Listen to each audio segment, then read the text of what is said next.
ما جعل الله من بحيرة ولا سائبة ولا وصيلة ولا حام ولكن الذين كفروا يفترون على الله الكذب وأكثرهم لا يعقلون۔ اب یہاں وہ چار چیزیں بھی آ رہی ہیں کہ جو ان کے ہاں بہت زیادہ مقدس ہو گئی تھی۔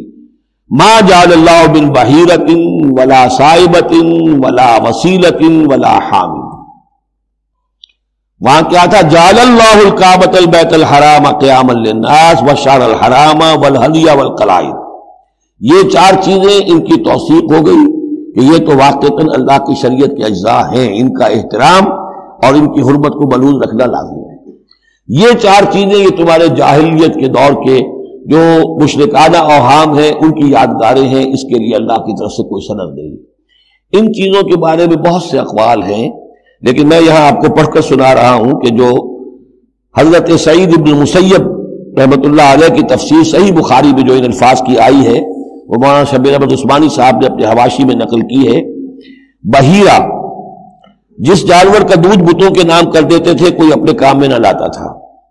صائبہ جو جانور بتوں کے نام پر ہمارے زمانے کے سانڈ کی طرح چھوڑ دیا جاتا تھا۔ وسیلہ جو اونٹنی مسلسل مادہ بچہ جنے، درمیان میں نر بچہ پیدا نہ ہو، اسے بھی بتوں کے نام پر چھوڑ دیتے تھے۔ حامی نر اونٹ جو ایک خاص عدد سے جفتی کر چکا ہو، اسے بھی بتوں کے نام پر چھوڑ دیتے تھے۔ ان کو چھوڑ دیتے تھے کہ اب یہ کسی کوئی ان کو ہاتھ نہ لگائے، کوئی ان سے استفادہ نہ کرے، نہ ان کا گوشت کھایا جا سکتا ہے، نہ ان سے کوئی خدمت کی جا سکتی ہے، یہ محترم ہو گئے۔ تو اس کے لیے فرمایا ما جعل اللہ من بحیرۃ ولا صائبۃ ولا وصیلۃ ولا حام ولکن الذین کفروا یفترون علی اللہ الکذب، بلکہ یہ تو وہ لوگ جنہوں نے کفر کیا وہ افترا کرتے رہے ہیں، جھوٹ گھڑتے رہے ہیں، اللہ کے ذمے یہ باتیں لگاتے رہے ہیں۔ واکثرهم لا یعقلون، ان کی اکثریت جو ہے وہ عقل سے عاری ہے۔